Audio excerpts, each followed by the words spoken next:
So right here I got my 1973 Toyota Celica, and it's having a problem with the clutch where step on the clutch and the gears don't want to go in. Usually they do when the car's off, but for some reason right now that it's off, they still don't want to go in. Well, they could if I force them, but I don't want to. Anyways, when the car's running, the clutch doesn't want to go in. So the main suspect, master cylinder, master clutch cylinder, and slave cylinder. But I already took a look at the master cylinder. Let me get my light really quick. And if you look down there, right above the clutch pedal, I got the hit the other car. Anyway, right there, up here, you got the clutch cylinder, and it's leaking. So we're gonna have to replace this. You can see it's all wet, so we're gonna have to replace that. And the good thing, it's really easy to take off. You can see this little nut right here. You just twist it. I already kind of loosened it up, and it comes off like that, just like that. Look at that.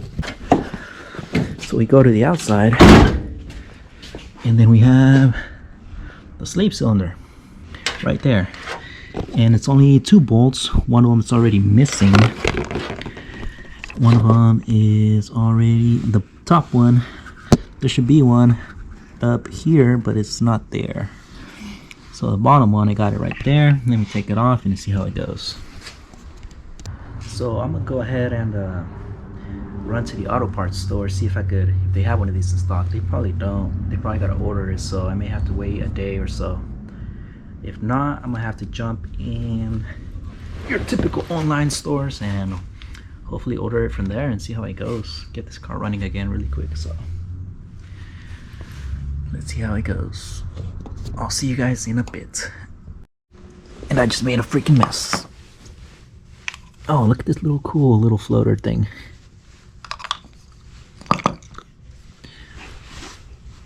Okay, so the clutch master is out, and it was leaking from right there, the inside part.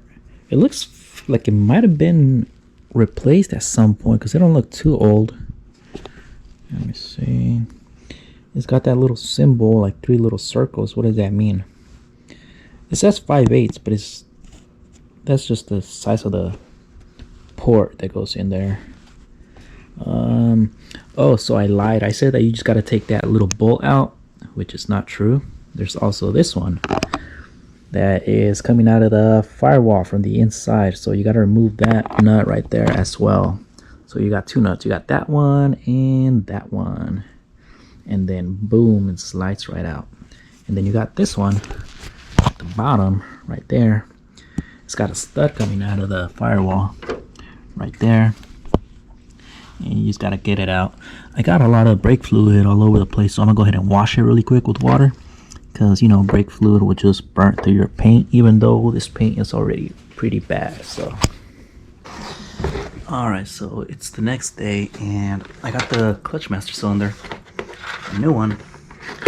Let me crack it open really quick.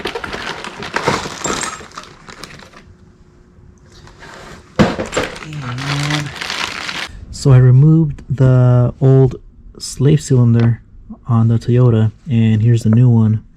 I'm gonna go ahead and install this one and see how it goes. So I got the new master cylinder right there, and I got the slave cylinder over here on this side. So what I'm gonna do now is I'm gonna go inside of the car, pump that clutch pedal, and bleed all the air out of the valve. And after that, all the gears should be able to work just fine. Alright, since I'm by myself, what I'm gonna do it the old school. Well, it's not old school way, it's the solo way. Solo way to pump, to bleed your brakes or your clutch pedal. So what I'm gonna do, I'm gonna go ahead and pump it 5 times, and then I'm gonna push it in. And then if I can hold this with this other hand, I am gonna put it up against the seat belt like that. Not up against the seat belt, up against the seat. So now I just gotta run up to the front, just like that. Run up to the front and bleed that valve that I showed you.